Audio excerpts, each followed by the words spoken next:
Hi friends, welcome to எஸ்மா சமையல். இன்றைக்கி நம்மளோட சேனலில் நம்ம பார்க்கக்கூடிய வீடியோ என்னென்னா, சூப்பரான சிக்கன் மிளகு வறுவல் எப்படி செய்யலான்னு பார்க்கலாம். இந்த டிஷ் பார்த்திங்கன்னா சளி இருமலுக்கு ரொம்பவே நல்லது.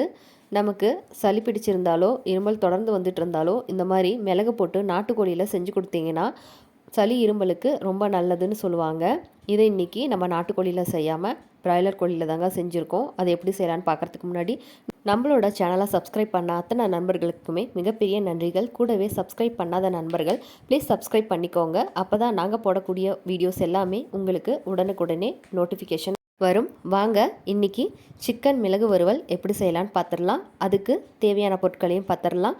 முதல்ல வடசட்டி வச்சுருக்கோங்க. அதில் நம்ம வறுவலுக்கு தேவையான அளவு எண்ணெய் ஊற்றிக்கலாம். ஒரு 4 டேபிள் ஸ்பூன் அளவுக்கு மட்டும் எண்ணெய் ஊற்றிருக்கோம். எண்ணெய் நல்லா காஞ்சதுக்கு அப்புறமா நம்ம கழுவி சுத்தம் பண்ணி வச்ச சிக்கனை டைரெக்டாக எண்ணெயிலேயே சேர்த்துக்கலாம். நம்ம எந்த விதமான தாளிப்பு பொருளும் இதில் சேர்த்த போகிறது இல்லைங்க. டைரெக்டாக சிக்கனை சேர்த்துட்டு எண்ணெயிலே கொஞ்சம் நேரம் நல்லா பரட்டி விட்டுக்கலாம். நீங்கள் பிராய்லர் கோழியில் செஞ்சு தரதையும் காட்டிலும் நாட்டுக்கோழி எடுத்து நல்லா இந்த மாதிரி மிளகு போட்டு வறுத்து கொடுத்தீங்கன்னா உடம்புக்கு ரொம்பவே நல்லதுங்க. இப்போ கொஞ்சம் நேரம் அடுப்பை மீடியம் ஃப்ளேமில் வச்சுட்டு நம்ம எண்ணெயிலே வதக்கிட்டுருக்கோம். இதுக்கப்புறமா நம்ம கொஞ்சம் போல் மஞ்சத்தூளும் தேவையான அளவு கல்லுப்பும் சேர்த்துக்கலாம். தூளுப்பை சேர்த்துறத விட கல்லுப்பு சேர்த்துக்கோங்க. அது இன்னும் கூட கொஞ்சம் ருசியை கூட்டி கொடுக்கும். இந்த போல் மஞ்சள் சேர்த்துனதுக்கு அப்புறமா மஞ்சளோட பச்சை வாசம் போகிற வரைக்கும் பரட்டி விட்டாச்சு. இதுக்கப்புறமா ஒரு 4 டேபிள் ஸ்பூன் அளவுக்கு இஞ்சி பூண்டு பேஸ்ட்டும் கூடவே கொஞ்சம் போல் தள்ளையும் கொத்தமல்லி தள்ளையும் கிள்ளி போட்டுக்கலாங்க. அப்போ அதோட டேஸ்ட்டும் மனமும் இன்னும் சூப்பராக இருக்கும். அதை நல்லா பிரட்டி விட்டதுக்கு அப்புறமா 3 தக்காளி சின்னதாக எடுத்திருக்கேன். அதையும் இது கூட சேர்த்துக்கலாம். நான் இன்றைக்கி சேர்த்துருக்கிறது குண்டு தக்காளி. நீங்கள் தக்காளி நாட்டு தக்காளி சேர்த்துற மாதிரி இருந்ததுன்னா 1 மட்டும் சேர்த்துக்கோங்க. இது ரொம்ப சின்ன தக்காளிங்கிறதுனால 3 எடுத்து கட் பண்ணி சேர்த்துருக்கேன். தக்காளி சேர்த்துனதுக்கு அப்புறமா அதையும் கறியிலே போட்டு நல்லா மிக்ஸ் பண்ணுங்கள். கறியோட மிக்ஸ் பண்ண தக்காளி நல்லா குழைவாக வந்துடும். கறியில் நம்ம எந்த விதமான தண்ணியும் ஊற்ற போகிறது இல்லைங்க. இந்த தண்ணி எல்லாமே கறியிலேருந்து வந்த தண்ணி தான். நம்ம பெருசாக இதுக்கு தண்ணியெல்லாம் ஊற்ற போகிறதில்ல. அப்படியே தான் நம்ம போட்டு பரட்ட போகிறோம். இப்போ நம்ம எடுத்து வச்ச வெங்காயத்தை இதில் சேர்த்துக்கலாம். நான் இன்றைக்கி பெரிய வெங்காயம் 1 எடுத்து சேர்த்துருக்கேன்.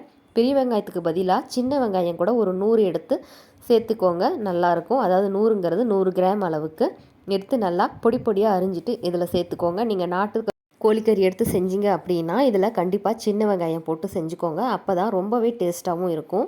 இப்போ பாருங்கள், தக்காளி வெங்காயம் எல்லாமே ஓரளவுக்கு நல்லா வதக்கி விட்டாச்சு. இது கூட நம்ம ஒரு 3 பெரிய டேபிள் ஸ்பூன் அளவுக்கு மிளகு சேர்த்துக்கலாம். இடித்த மிளகு சேர்த்துக்கோங்க. இப்போது மிளகு சேர்த்துனதுக்கு அப்புறமா நம்ம அதே எண்ணெயிலேயே நம்ம கறியோடு சேர்த்து கொஞ்சம் நேரம் நல்லா பரட்டி விட்டுக்கலாம். நம்ம இன்றைக்கி மிளகாத்தூள் அளவு ரொம்ப கம்மியாக தான் சேர்த்த போகிறோம். அதாவது மிளகாத்தூளோட அளவு காரத்துக்காக 1 ஸ்பூன் மட்டும்தாங்க சேர்த்துருக்கோம். மீதி எல்லாமே நம்ம மிளகுத்தூளை தான் சேர்த்த போகிறோம். அப்போ தான் நம்ம கோழி மிளகு வறுவலுக்கு ரொம்பவே டேஸ்ட்டாகவும் உடம்புக்கு ரொம்பவே நல்லதாகவும் இருக்கும். இது போல் நல்லா மிளகுத்தூள் சேர்த்தனதுக்கு அப்புறமா கறியோட நல்லா மிக்ஸ் பண்ணி விட்டுக்கலாம். பாருங்கள் எந்த அளவுக்கு நல்லா கறியில் மிக்ஸ் ஆகிட்டு இருக்குன்னு. கறியில் இருக்க தண்ணியும் கொஞ்சம் கொஞ்சமாக வெளியே வர ஆரம்பிச்சிருக்கு.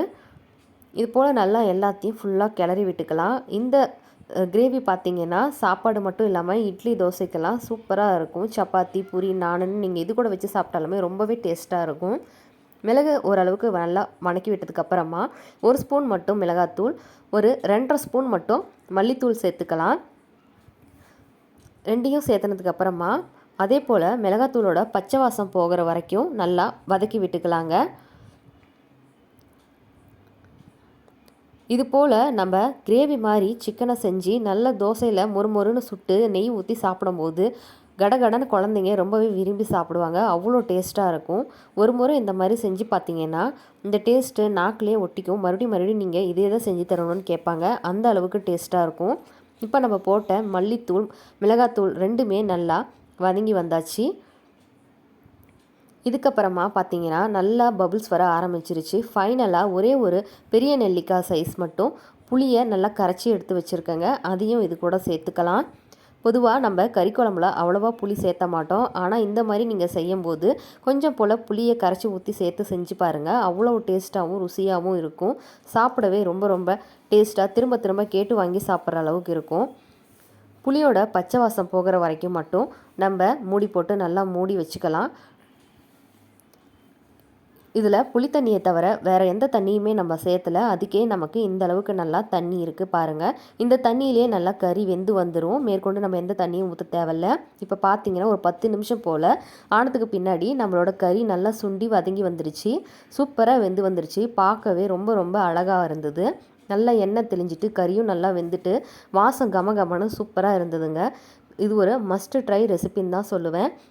நான் இன்றைக்கி பிராய்லர் கோழியில் செஞ்சு காட்டினது போலவே கண்டிப்பாக நீங்கள் ஒரு முறை நாட்டுக்கோழி கறி எடுத்தீங்கன்னா இதே போல் சின்ன வெங்காயம் தட்டி போட்டு மிளகு போட்டு நல்லா செஞ்சு கொடுங்க. ரொம்ப ரொம்ப டேஸ்ட்டாக இருக்கும். கூடவே நல்லா நெய் மணக்க தோசை ஊற்றி முருகலாக செஞ்சு கொடுத்தீங்கன்னா நீங்கள் சாப்பிடலையேன்னு கவலைப்படாமல் அவ்வளோ சீக்கிரமாக சாப்பிட்டு எந்திரிச்சிருவாங்க. மறக்காமல் கண்டிப்பாக இது போல் ஒரு முறை செஞ்சு பார்த்துட்டு உங்களோட கமெண்ட்ஸை தெரியப்படுத்துங்க. வீடியோ பிடிச்சிருந்ததுன்னா லைக் ஷேர் சப்ஸ்கிரைப் பண்ணுங்கள். தேங்க்ஸ் ஃபார் வாட்சிங்.